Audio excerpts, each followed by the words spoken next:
Boa tarde, seja bem-vindo, seja bem-vinda a mais um Pausa para a Educação.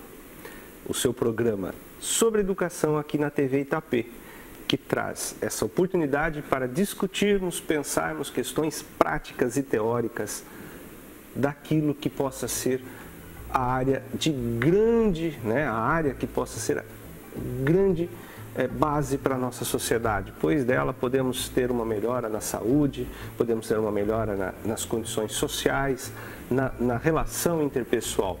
Enfim, a educação ela é importantíssima na nossa sociedade hoje, Porque hoje, se a gente pensar 1000 anos atrás, a educação não tinha tanta presença como tem hoje na vida das pessoas. No entanto, nós precisamos pensar que educação é essa em 2017. Eu sou o professor Jovir Filho e estarei com você nessa meia hora discutindo questões relevantes. Você pode participar também através dos nossos canais, que é o e-mail jovir@hotmail.com.br, jovir@hotmail.com.br, ou pelo WhatsApp 997-840955. 997-840955. Mande a sua dúvida, sua questão, sua sugestão e sempre estaremos trabalhando a partir dela também. Eu queria retomar, foi deixado, o Maurício deixou para a gente um questionamento sobre o turismo pedagógico, e como que a gente pode pensar, e eu já estava engatilhado também pensar a questão da sala de aula. O turismo pedagógico é fundamental ser pensado em nosso tempo. Ele entra em quê? Numa revisão do que temos de compreender por sala de aula. Eu já mencionei em outros momentos que quando fazendo parte do corpo docente da Faculdade de Letras, lá em Capivari, da Faculdade de Capivari, o MEC veio e teve uma reunião com os professores e perguntou o que vocês estão fazendo para acabar com a sala de aula, para acabar com a aula. Esse acabar não é no sentido de, não tem mais, vamos transformar tudo à distância, não. Eles estavam nos questionando sobre como que estávamos pensando em reinventar para adaptar a sala de aula para o século XXI, certo? Não dá para pensarmos a educação como pensávamos há 30 anos atrás. Por exemplo, tem muitas coisas que eram tidas como... a gente fala hoje, nossa, as crianças se desenvolvem com muita rapidez, as crianças aprendem rápido, olha como crescem, olha como se desenvolvem. Mas tem muitos elementos que contam nisso. A dinâmica do mundo proporciona esse desenvolvimento. Vou pegar só um exemplo para a gente voltar depois para a questão da sala de aula e abordar, inclusive, o turismo pedagógico. Quando uma criança saía da maternidade, recém-nascida, ela saía toda embrulhada, em coeiro, com a mantinha, ela toda parecia um picolézinho, aquela casquinha de sorvete, com a cabecinha ali sendo a bola do sorvete. Então a criança saía toda espremidinha e assim, normalmente se mantinha essa criança no ambiente familiar. A criança precisaria estar bem protegida, bem aconchegada. Só que isso esconde o lado que é você restringir o desenvolvimento da criança. A partir do momento que deixamos de ter esta visão, as crianças passaram a se desenvolver mais. Aumentou, inclusive, a estatura média da população brasileira. E não tem, talvez, no que eu tenha conhecimento, não sei se tenha algum estudo que atrele, que trabalhe exatamente, especificamente esse elemento na questão do crescimento, e do desenvolvimento da estatura. Mas a realidade é que passamos a ter maior desenvoltura e hoje já a ciência motora já comprova isso realmente, que você precisa de dar liberdade para esse recém-nascido. Inclusive, a preocupação que a gente tem de segurar a cabeça, porque vai ficar a cabeça molenga, isso daí é uma parte que se a gente não segura, o recém-nascido, ele precisa achar o seu equilíbrio e assim ele já está se desenvolvendo motoramente. Ele desenvolve mais rápido, O desenvolvimento dele acontece em menos tempo. Por quê? Porque ele naturalmente vai tentar se adaptar.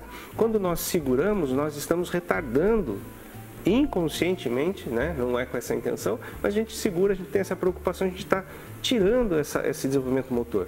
Agora, pensa aí, se um simples fato de como vou envolver o recém-nascido, ou como eu vou segurá-lo, né, no colo, dá tanta explosão de desenvolvimento, como pensar essa criança hoje dentro do espaço de aula, de sala, né, sala de aula, e em carteiras individuais? Essas crianças que querem conversar a todo custo, que têm mais a pulsão de conversar, hoje sempre teve, né? Só que hoje essa vontade é maior, porque tem muito mais coisas que elas visualizam na vida, no dia a dia, do que visualizavam antes. Então a criança, e daí há um grande erro que é diagnosticar com hiperatividade. Eu acho que não é a criança que é hiperativa, é a escola, o professor que está hipoativo, né? Ele está com pouco movimento, ele não está pensando, a escola não está pensando que ritmo que ela tem que estar. Então, uma das coisas, né, e semana passada a gente comentou sobre as novas escolas de São Paulo, por exemplo, essas escolas de alto, né, padrão, elas já não têm mais as carteiras, não tem, é o piso de EVA e a liberdade de se deslocar, né, a liberdade de formar grupos, de conversar, de debater. Então, a sala de aula precisa ser repensada e ela não pode se restringir mais à sala fisicamente. O turismo pedagógico, inclusive o turismo pedagógico, podemos pensar em Itapetininga. Que potenciais nós temos em Itapetininga para receber, né? Aqui perto nós temos o sítio Carroção, tem o sítio Santa Rosa, que apresentam, né, para os estudantes uma alternativa de conhecimento e que pode ser muito rico, junto com a diversão. E olha só que delícia a criança poder aprender se divertindo, e elas gostam disso, elas absorvem, né? Então, a dinâmica que nós precisamos pensar para a sala de aula é a gente não restringir ao espaço, né, único e exclusivo da sala de aula. Tá? Essa sala de aula precisa ser repensada, ela precisa ser expandida para, inclusive, no espaço interno da escola, mas fora da sala de aula. O pátio precisa ser redescoberto, a quadra, uma área com grama, uma área com parque, que você possa, daí você redimensionar a visão de aula. Né? A aula não precisa ser aquela que é anotada, tudo. A aula pode ser aquela coisa que acontece espontaneamente, com um objetivo, né? Aí que é o risco, é o problema e o medo da escola e dos professores.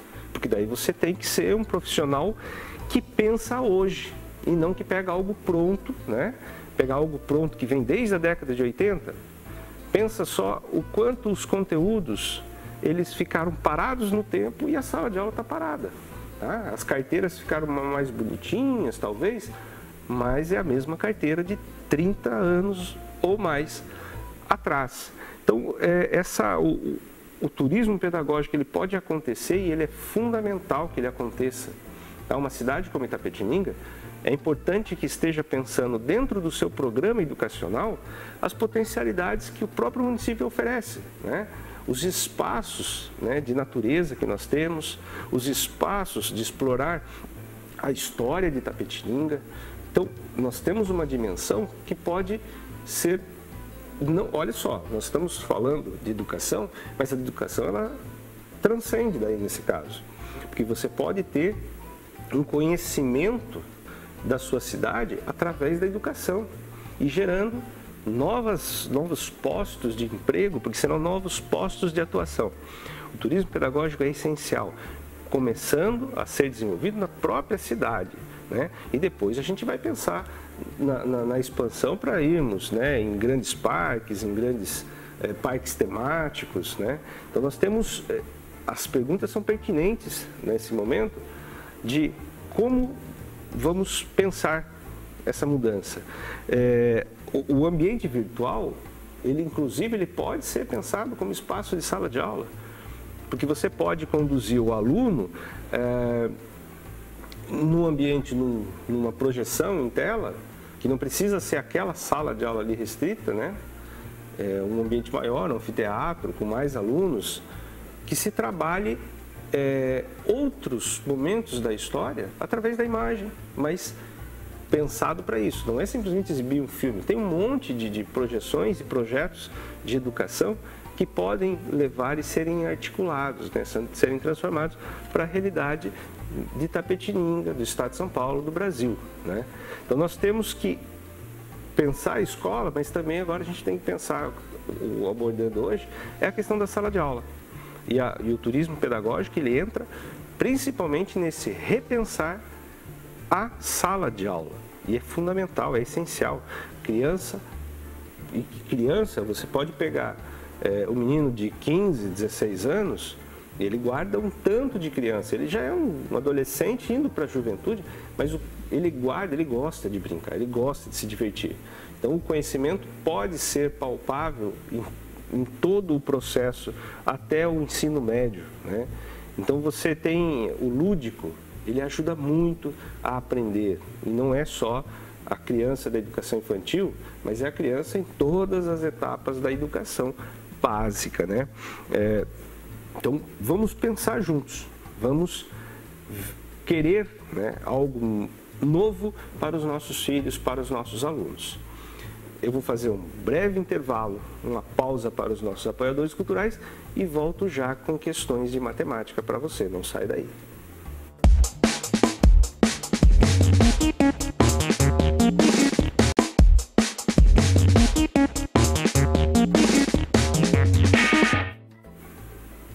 Estamos de volta com o nosso Pausa para a Educação.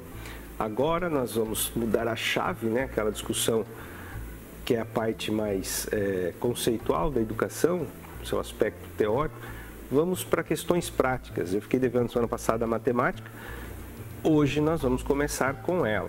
Se você tiver dúvidas, se você tiver questões para serem postas, né, ao programa, mande-nos pelo e-mail jovir@hotmail.com.br ou pelo WhatsApp 997840955. Vejamos a questão que eu trouxe para vocês nesse momento. Vamos lá.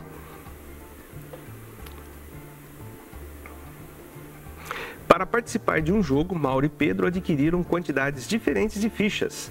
Se Mauro der 25 das fichas que adquiriu para Pedro, ambos ficarão com quantidades iguais. Entretanto, se Pedro der 22 das suas fichas para Mauro, este ficará com o dobro do número de fichas que restará a Pedro.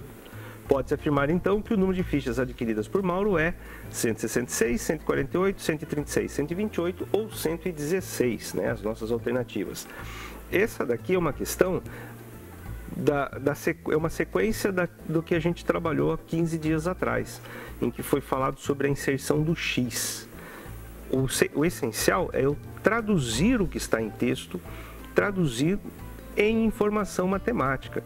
Mas primeiro vamos manter o texto como ele está. Eu sei que Mauro menos 25, então se eu tiro 25 dele, né, e der esse 25 para o Pedro, eles ficam com quantidades iguais. Então eu sei que Mauro é igual a Pedro mais 25 mais 25, ou seja, Pedro mais 50.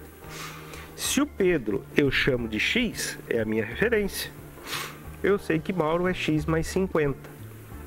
Daí agora eu tenho que 2 vezes a quantia de Mauro, né, é igual ao Pedro, né, mais 22, ó. Perdão, o Pedro menos 22, né, a quantia dele, o Pedro é o dobro, o Pedro fica com o dobro, o Mauro é o dobro, então quer dizer, o Pedro é 2 vezes, o Pedro vai ser a quantia do Mauro. Vejam que Mauro é X mais 50, se eu der 22 para ele, ele vai ficar com X mais 72. O Pedro era X, eu vou tirar 22 dele, e para igualar, eu teria que multiplicar por 2. Então, fazendo a distributiva, eu tenho 2 vezes X, 2x, 2 vezes menos 22, menos 44. Isto dá X mais 72. Passo o X que está sozinho para a esquerda e o menos 44 vai para a direita. Então eu sei que 2x menos x é igual a 72 mais 44. Isso significa que x é igual a 116. O que eu descobri? Eu descobri que Pedro tem 116 fichas no começo. A pergunta quer saber quanto que Pedro tem? E olha que está lá a alternativa E prontinha para eu assinalar. Não, está querendo que o número de fichas adquiridas por Mauro é. Então, Mauro é 116 mais 50, que dá 166. Aí sim eu tenho a resposta, a alternativa A. Vejam que se eu faço passo a passo, trabalho com o nome mesmo, e depois, para eu não ficar escrevendo o nome, eu poderia até simplesmente colocar M e P, né? No lugar do X, pode ser incógnita P, Jovem? Pode. É que esse X é simbólico, né? Ele foi eleito, né, matematicamente como incógnita referência. Vamos já direto para o outro exemplo de matemática que eu trouxe para vocês. Para uma reunião foram colocadas 252 cadeiras em um auditório, de modo que o número de cadeiras por fileira é 75% maior do que o número de fileiras. Nessas condições, pode-se afirmar que o número de cadeiras de uma fileira é 10, 12, 15, 18 ou 21. Vamos já direto pensar que o número de fileiras é igual a x. Tá? Eu tenho x fileiras. E o número de cadeiras, ele é o quê? Cadeiras por fileira é o mesmo que x mais 75% de x. Como o total de cadeiras é 252, o que é o total de cadeiras? É a quantia de fileiras vezes a quantia de cadeiras que tem por fileira, né? Então, fileiras vezes cadeiras por fileira é igual a 252. Vamos fazer uma parte. O que é o 75%? 75% é 75 sobre 100, que é o mesmo que 3/4. Tá? Então, se eu tenho automaticamente isso, 75% é 3/4. Então, eu sei que são 3/4 de x. A quantia de cadeiras por fileira vai ser o quê? X mais 3/4 de x. E o que é o x mais 3/4 de x? 1 mais 3/4, então eu tiro o mínimo, né? 4 dividido por 1, que está embaixo do 1, é 4 vezes 1, 4. 4 mais 3, 7. Isso significa que 75% a mais é 7/4. Então, traduzindo ali, ó, x vezes a quantia de cadeiras por fileiras, que é 7/4 de x, dá 252. Isso é o mesmo que 7/4 de x ao quadrado, né? Isso é igual a 252. Passo o 4 que está embaixo dividindo, vai passar multiplicando o 252, e o 7 que está multiplicando vai passar dividindo. Então, ficou lá 4 vezes 252 sobre 7. Se eu dividir 252 por 7 dá 46. 4 vezes 46 é 144. Então, x ao quadrado é 144. Então, x é raiz de 144, que dá 12. 12 é o quê? O número de fileiras. Então, são 12 fileiras. Eu quero saber o número de cadeiras de uma fileira. Então, são 7/4 de 12. 12 dividido por 4, 3. Vezes 7, 21. A minha resposta é 21. Pois bem, duas questões de equação de inserção do x, que dependem essencialmente da minha calma, da minha leitura. Se eu organizo a informação, né? Uma é questão de concurso, outra é questão de vestibular. Ambas têm praticamente o mesmo nível de exigência. Depende muito da leitura lógica que eu faço, do texto, para eu transformar isso em linguagem matemática. Saber usar o x, fazer uso dele, encurta caminho, né? É melhor do que perguntar direto para o Pedro ou para o Mauro, né? Às vezes está lá na prova, vou perguntar para o Pedro, vou telefonar para ele. Não adianta telefonar para o Pedro e para o Mauro. O x é o nosso atalho. Então tem que ter tranquilidade para a gente saber usar a leitura. Vamos fazer mais uma pausa para daí podermos mudar a chave da matemática para a literatura. Pausa para os nossos apoiadores culturais, eu volto em instantes. Não sai daí.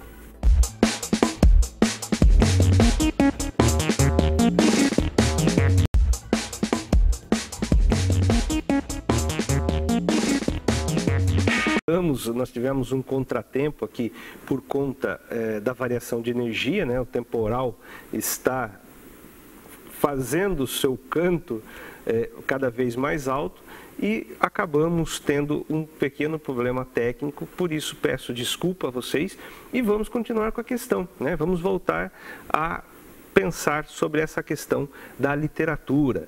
Então eu estava falando da letra B, que é o aurea mediocritas, outra vez um termo latino, né, que era comum, né, a descrição dos recursos, porque o latim ainda era muito, muito presente. Se a gente, para quem tenha certa idade, possa se lembrar que ainda na década de 70 havia escolas que tinham, né, o latim na sua grade, né? Tinha o latim, tinha o francês e o inglês, mas o latim ainda era presente até em alguns casos na década de 70. Então o latim ele tem a sua grande influência e no período do arcadismo é mais comum ainda, né? Então o aurea mediocritas, que é o quê? O equilíbrio do ouro, que propõe a o não deslumbre com a ostentação e ao luxo, propondo que a simplicidade deve sobrepor-se ao luxo e à ostentação. É justamente essa que eu tenho que marcar, né? A alternativa B é ela que é a correta, né? Mas vamos ver a letra C. Fugere urbem, que significa fugir da cidade. É muito comum, né? E o fugere urbem sempre vai estar atrelado ao locus amenus. Pensemos que a cidade, né? Essa urbe do período, né, Árcade, que é lá passagem do século XVI para o XVII, principalmente o século XVII, né, e entra um tanto no século XVIII, esse período, ele tem... A cidade, ela não é a mesma cidade como nós a conhecemos, mas ainda, mesmo não tendo a mesma característica, sendo ainda uma coisa bem tímida relacionada à cidade como nós a temos hoje, é uma cidade que já faz com que as pessoas pensem no oposto, cidade e campo. Por isso que o fugere urbem significa a fuga da cidade, propondo que a vida no campo pode ser tão mais atrativa e rica que a do meio urbano. De fato existe isso, mas não é o que está nesse poema. E a letra D, né, que eu digo sempre está atrelado, locus amenus, é justamente um lugar ameno, agradável. E normalmente esse lugar agradável é no campo, né? Propondo que o verdadeiro líder governa do campo, longe das atribulações. Não se está falando do governo em si, ele está falando do governo em termos de vivência, né? Senhor de si mesmo e da sua vida. E o carpe diem talvez seja o elemento, né? A figura retórica do arcadismo a mais conhecida, né? Porque é o aproveitar o presente, né? O colher o dia, que é aproveitar ao máximo aquilo que se vive, propondo que os prazeres mundanos devem ser explorados intensamente. Ele não está fazendo essa proposta, o que ele está fazendo é a proposta do vamos valorizar o simples em detrimento da pompa, né? Para que a gente não precise, ele prefere mais viver o sofrimento da choça dele do que a lisonja, né? Do que o bajulamento, né? A bajulação de pessoas falsas. Então, a literatura, qual que acaba sendo muitas vezes o comum da literatura? Ela pensa, ela tem a questão fantasiosa, aí é uma coisa que a gente pode debater por muito tempo, mas ela está, em qualquer momento, a literatura está pensando a vida, ela está pensando e refletindo o meio, o contexto, a história que está se passando em seu momento. Então, a literatura ela é muito rica, não por menos. A história, né, os estudos em história, passaram a considerar o documento literário como documento, como registro de um momento. E tem pensadores que dizem que se sabe mais da França por conta dos costumes registrados por Balzac do que relatavam os historiadores da época, porque os historiadores eles eram normalmente cronistas, e o cronista ele vai querer mascarar, ele vai querer escrever aquilo que atende ao seu anseio e a quem está pedindo, né, o seu anseio. Então a literatura ela não tem esse propósito e ela acaba servindo também a esse propósito. Ela não tem o propósito de registrar historicamente um momento, mas ela acaba por registrar porque ela é uma foto, ela é uma imagem, ela é um filme, né, pegando uma analogia, do seu tempo. Pois bem, dado esse contratempo, eu vou deixar algumas questões para a semana que vem. Eu tinha preparado uma questão de história, né, para a gente discutir uma questão relacionada à Revolução Industrial e uma questão de língua portuguesa focando o sujeito. Mas semana que vem a gente estará novamente ao vivo e sempre estaremos trazendo questões para vocês. Se você tem dúvida, mande pelo e-mail ou pelo WhatsApp, entre em contato conosco, faça parte do Pausa para a Educação. Tenham todos uma ótima semana e até semana que vem.